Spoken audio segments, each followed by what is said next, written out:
The wind sliced through the night air with a ruthless edge, winding its way through every crack of the old cabin until it whispered threats in every corner. Inside, the rich aroma of simmering broth waltzed with the gentle hum of a space heater, its amber glow casting warped shadows across the worn hardwood floor. Emma Carter, her brow creased with fatigue, stirred the pot absent-mindedly, brushing a loose strand of hair behind her ear as her eyes flicked to the clock. Nearly 6 o'clock. Outside, snow fell in heavy, lazy spirals, blanketing the yard and swallowing the forest's edges in an endless white hush. And somewhere out there, her little sister, 4-year-old Sophia, was supposed to be playing, an image that froze her in place, sending a cold shiver down her spine. What if she's not there? Emma's heart pounded as she set the spoon aside, the low hum of the heater fading beneath the roar of her racing thoughts. She stepped onto the creaking porch, her fingers trembling not merely from the chill but from a creeping dread that curled around her chest. "Sophia!" she called, voice tight with worry. All answered her was the storm's howl. In the dim light, the yard lay eerily undisturbed. No scattered snow toys, no red mittens slipping near the fence where Sophia had been building her third snowman. Only blank, endless snow. Had I been so distracted? Boots crunching on the ice-crusted steps, Emma plunged into the flurry, her calls growing louder, more desperate. She traced the faintest footprints, tiny prints that led toward the woods, then vanished beneath fresh drifts. Panic surged as she broke into a run. Each breath a hot cloud in the freezing air, each step a battle against slick ice. "Sophia, sweetheart, come back," she screamed, her voice cracking under the storm's fury. "Don't let her slip away." Deep in the blizzard, Sophia's world had transformed into a crystalline maze. At first she had ventured out enchanted by the snow's magic, how the flakes glittered like fairy dust on pine needles, how each puff of breath formed a tiny cloud. She giggled at the bird that darted across the yard, then followed its flight beyond the garden gate, lost in wonder. But as the wind grew vicious, she realized too late how far she'd wandered. The trees blurred into white pillars, the cabin vanished from view, and cold seeped through her coat, settling into her bones. Her knees buckled, and with a soft thud, she collapsed into a drift, eyelashes frosting over, heart fluttering with fear. Where is Emma? Somewhere beyond human reach, a dark shape moved with purpose through the storm's chaos. Rex, once a proud K-9 officer, had been missing for days, 3 nights of howling winds and bone-chilling cold.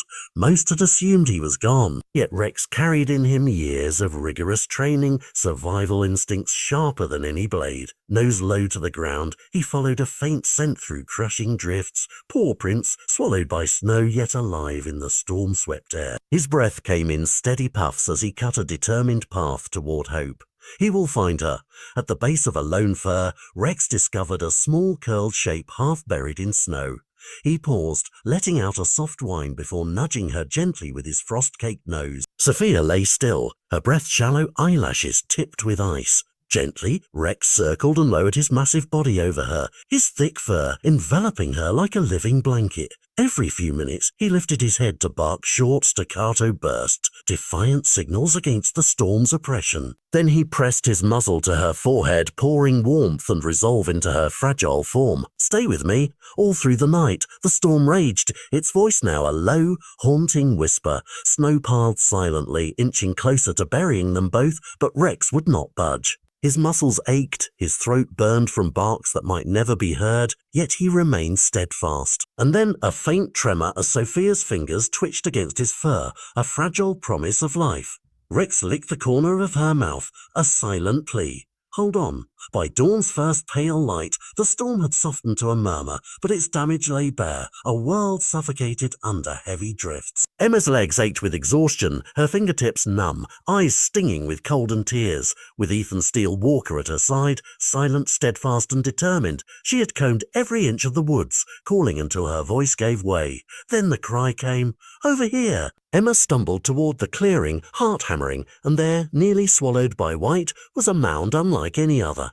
She dropped to her knees, brushing away snow until a small mitten appeared, then a pale cheek. "Sophia," she sobbed, pulling her sister close as tears froze on her lashes. Oh, thank God! As Emma cradled Sophia, she looked up to see Rex frost-laden but alert, lying guard beside them. He lifted his head, ears twitching at her voice, and in that moment, words were needless. Ethan knelt beside them, his hand warm on Rex's side. Together, the three formed an unspoken chain of hope as they began the slow, triumphant trek home. We're bringing her back. In the hush of the hospital room, rhythmic beeps of a monitor echoed against the quiet stir of winter wind outside. Sophia lay swathed in blankets, cheeks regaining a soft blush. Emma sat by her side, fingers entwined with her sister's, eyes rimmed red but shining with relief. Nearby, Rex lay motionless on a soft mat, ears twitching with every breath Sophia took. He refused any blanket not placed near her bedside. "Do one, ding bong." Always watchful. Morning after morning, Ethan arrived with a steaming cup for Emma and something warm for Sophia, a plush toy, a brightly coloured blanket. He never spoke much, but his presence spoke volumes, unwavering support, gentle strength. One evening, Emma found him waiting in the hallway with 2 cups of tea. "She's stronger than some adults I know," he said quietly. Emma smiled, brushing her fingers against his as she took the cup. "She gets that from Rex," she whispered, and in the soft glow of the corridor, an unspoken promise flickered between them. "We are not alone." In the days that followed, Sophia's laughter crept back, first soft giggles when Rex nudged her hand, then full-throated delight as she told him stories in halting words. She trusted him in ways she couldn't trust the bustling nurses or the beeping machines, and Rex, his body healing, seemed to shine with a new spirit whenever Sophia smiled. Emma watched them together, heartful as gratitude deepened into something richer. Ethan's quiet visits, the way he offered breakfast, sat with her in long hours. Each moment wove them closer. What might this become now? Oh, 1 year later, the same Montana sky that once unleashed blizzards now stretched wide and blue.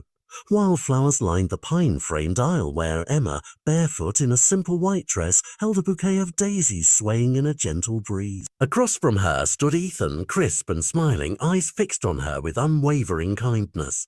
Sophia, glowing with joy, gripped Rex's leash, and the loyal German shepherd, adorned with a tiny flower crown, stood proudly beside her. Their vows were spoken beneath an arch of woven branches and ivory cloth, witnessed only by close friends, the whispering forest, and the love forged in storm and rescue. This is ours. As the sun dipped behind the pines and laughter drifted on warm air, Rex lay content at Sophia's feet, tail thumping softly against the grass. He had guided, guarded, and given everything without a single ask in return. Now, surrounded by family and hope, he rested where he belonged, home. And so their story continues, as the last soft rays of sun slipped beyond the treetops, laughter and conversation drifted among the guests like warm embers carried on a breeze. Plates of homemade pie and mugs of steaming cider passed from hand to hand, carrying with them that familiar comfort of shared stories and easy smiles. Sophia, cheeks rosy with excitement, danced barefoot in the grass, her laughter mingling with the gentle thump of Rex's tail against the wooden picnic table. Emma and Ethan stood a few paces away, fingers entwined, as they watched her spin in a circle of new beginnings. The scent of pine and fresh earth rose around them, grounding their joy in the place that had both tested and blessed them. In that moment, the past spheres felt distant, like echoes fading beneath a brighter melody. And though no one could predict every storm still to come, they knew this. Together, they would face what lay ahead, with courage as steadfast as Rex's watchful eyes and a love that would never let them go.